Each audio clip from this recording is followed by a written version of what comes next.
आज Newton Gregory अगर सूत्र समझने के पश्चात आज हम न्यूटन ग्रेगरी पश्च अंतर्वेशन सूत्र प्रारंभ करते हैं। ये दोनों जो फार्मूले हैं, जो पहले तो मैं अग्र अंतर्वेशन सूत्र बताया था और आज जो मैं पश्च अंतर्वेशन में थोड़ा सा अंतर है, वहाँ डेल्टा यूज़ होता है या डेल यूज़ होगा। शुरुआत में वही लिखा जाता है कि किसी दिए गए फलन y = f(x) में x के मान क्रमशः a plus h a plus 2h up to a plus NH है। इन मानों के सापेक्ष y के मान क्रमशः f a plus h f a plus 2h up to f a plus NH है। एक फलन px x में n घात का पॉलिनोमियल होता है जिसका मान निम्न प्रकार से लिखा है। ये चीज़ आपको याद रखनी है। पिछले वाले में मैंने आपको बताया था, इसको आपने रट लेना है। अगर के लिए अलग होता है और पश्च के लिए अलग होता है।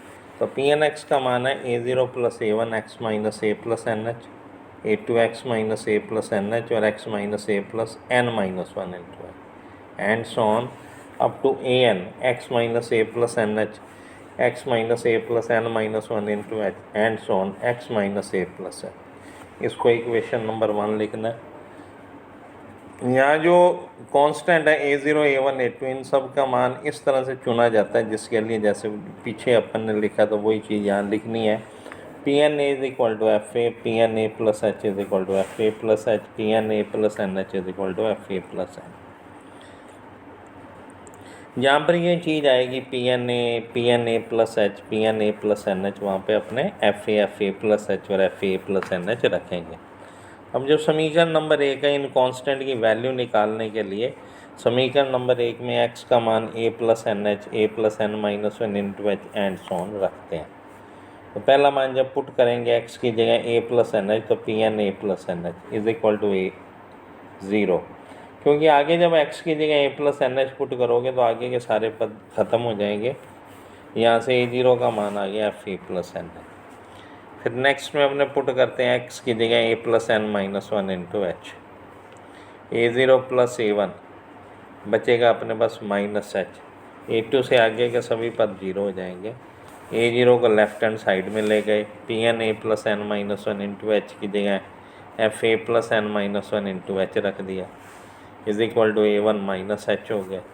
फिर a0 का मान पुट कर दिया fa plus NH is equal to a1 minus h। अगले स्टेप में फिर मैंने लिखा है fa plus NH minus fa plus n minus 1 into H upon h is equal to a1। अब ये ऊपर देखा जाए तो ये फॉर्मूला बन जाता है del F A plus NH का। अपनी तरफ से नीचे फैक्टोरियल 1 लिख देते हैं, h is equal to a1।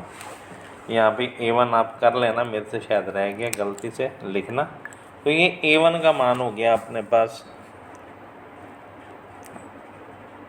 Del F A plus NH upon factorial 1 into.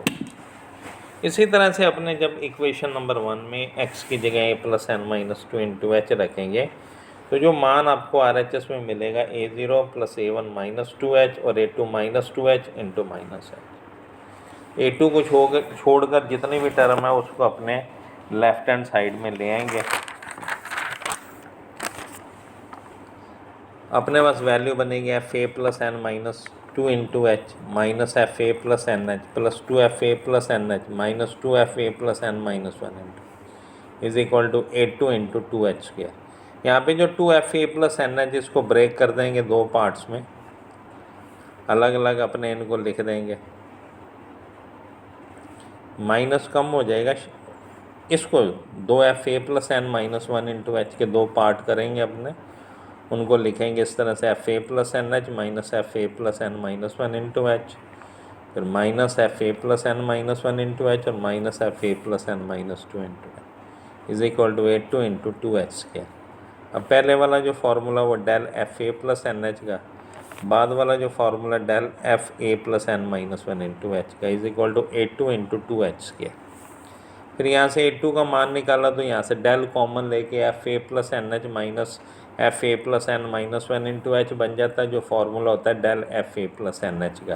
तो मैंने डायरेक्ट लिख दिया del square fa plus NH upon में फैक्टोरियल 2 इंटू एच के। ये a2 का मान हो गया आपका।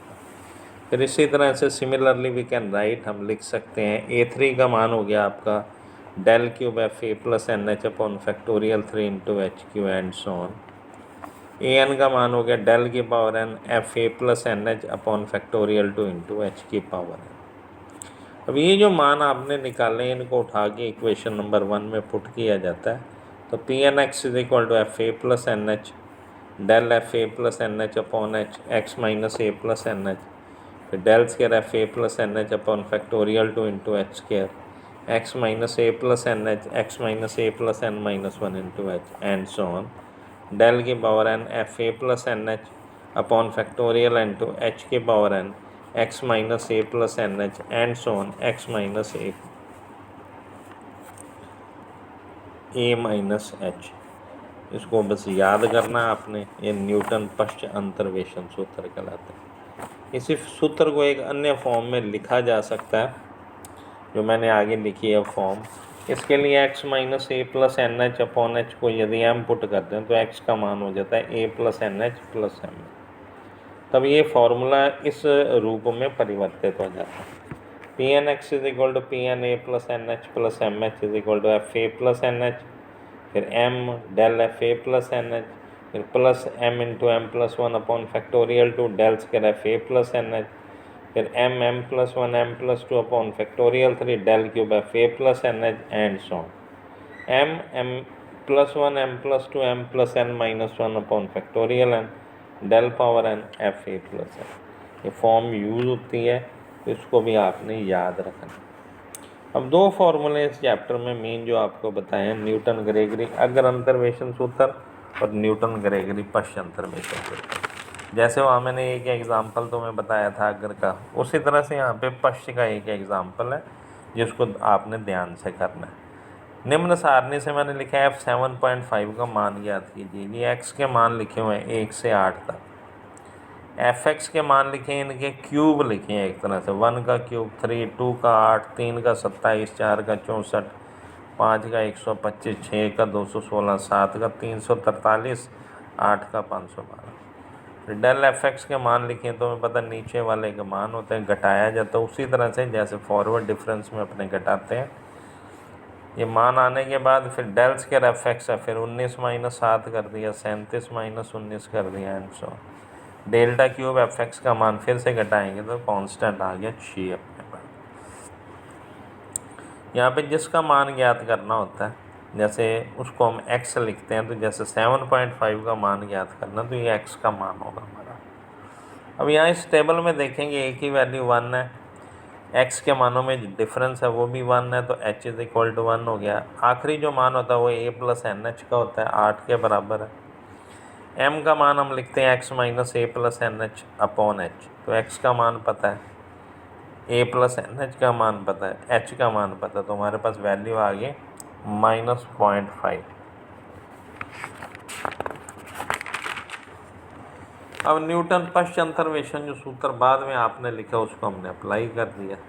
जहाँ तक अपनी टेबल है वहीं तक मान लिखा जाता है, तो मैंने डेल क्यूब एफ ए प्लस एन एच तक मान रख दिया, फिर ए प्लस एन एच वहाँ सब जगह 8 पुट कर दिया, तो F8 प्लस m का मान पुट कर दिया -0.5। जहाँ जहाँ m लिखा है +1 की फॉर्म में वो पुट कर दिया, फिर इसको कैलकुलेट किया, सॉल्व किया, हल किया, थोड़ी कैलकुलेशन की मैंने, तो मेरे पास जो आंसर आ गया 421.875। इसके जितने भी क्वेश्चन हैं वो इसी टाइप के हैं, कोई चेंज नहीं है, तो इनकी आपने केवल प्रैक्टिस करनी है। कोई दिक्कत आए तो उसको अपने पास रखना, आपने एक बार ही समझ। तो ये फॉरवर्ड और बैकवर्ड इन दोनों के ये फॉर्मूले हैं तुम्हारे पास। इसके बाद जो एग्जाम्पल लिखे हुए हैं बुक के अंदर 1, 2 इनको पढ़ना है, और इसके बाद का जो काम है अंतराल के उपखंड, इसको आपको करने की ज़रूरत नहीं है, ठीक है। ये सारा काम छोड़ देना, फिर आगे चल के जो पेज में अपने एग्जाम्पल लिखे हैं उनको पढ़ लेना आप, कोई दिक्कत नहीं आएगी। फिर आगे एक लिखा हुआ है write the program for Newton forward interpolation formula, इसको भी काट देना, आपने नहीं पढ़ना है। अब सेकंड एक्सरसाइज है जिसके क्वेश्चन करने हैं, जो जो इम्पोर्टेंट क्वेश्चन है जो आपसे नहीं हो सकते वो मैं तुम्हें बता दूंगा करके, उनके मैं तुम्हें PDF भेज दूंगा, उनको आप एक बारी पढ़ लेना, ठीक है। Thank you.